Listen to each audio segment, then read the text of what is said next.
মাথার সমস্যা তুই আমার ফালাই দিলে। ফালাই দিলাম। আমি কোনো শান্তি পাই না। আপনি কি একটু বাবুটারও রাখতে পারেন না? বৌমা আমি তো সবসময় রাহি কোলে, তোমরাই তো আমার কোলাইবার দাও না। কোলে নিতে হইব না। তোমার মা রাখলে পাড়া পাড়া ঘুরে এ বাবুটারও একটু রাখবার চান। আমি সংসারে কাম করি, বাবুটারও রাখি। খবরদার খবরদার। খাবারটা পড়ে গেছে।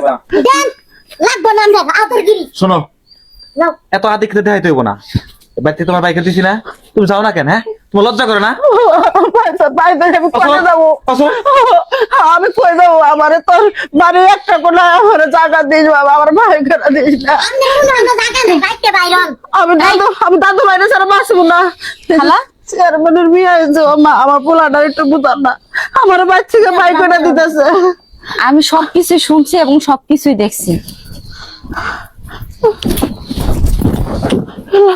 তুমি আমার কোলার আপনার এত বড় সাহস, যেই মা আপনারে 10 মাস 10 দিন গর্ভে রেখে এই পৃথিবীর আলো বাতাস দেখিয়েছে, আপনি সেই মায়ের গায়ে হাত তুলে মারে ঘাট ধাক্কা দিয়ে বাড়ি থেকে বাইর করে দিতেছেন। এই আপনার ঘরে একটা সন্তান আছে না? আপনি একটা সন্তানের মা হয়েছেন না? হইছি। ওই সন্তানটা যখন আপনার সাথে এই আচরণগুলো করবে তখন আপনার কেমন লাগবে? আপনি যে আচরণটা আপনার শাশুড়ির সাথে করতেছেন, আপনার পোলার বউ তো আপনার সাথে একদিন সেম টু সেম একই আচরণ করবে, তখন কেমন লাগবে? তখন কেমন লাগবে? আপনার না মা হয়, সে না হয় পরের বাড়ির মেয়ে, সে না হয় বুঝে না বুঝে আপনার মার সাথে অন্যায় কাজগুলো করতেছে, কিন্তু আপনি তার পেটের সন্তান হয়ে কেন এই অন্যায় কাজগুলো প্রশ্রয় দিলেন?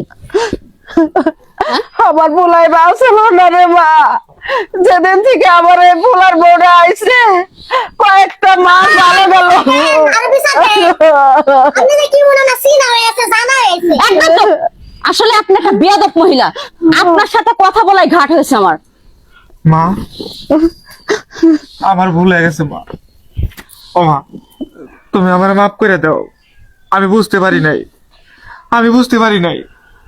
আজকে যদি আপু যদি আমার না বুঝাইতো তাহলে হয়তো আমি বুঝতে পারতাম না মার কি দরদ। আজকে আমি তোমার যে আচরণ করতেছি, আপু ঠিকই কইছে, কালকে তো আমার ছেলেও আমার সাথে সেম আচরণ করবো। ও মা ও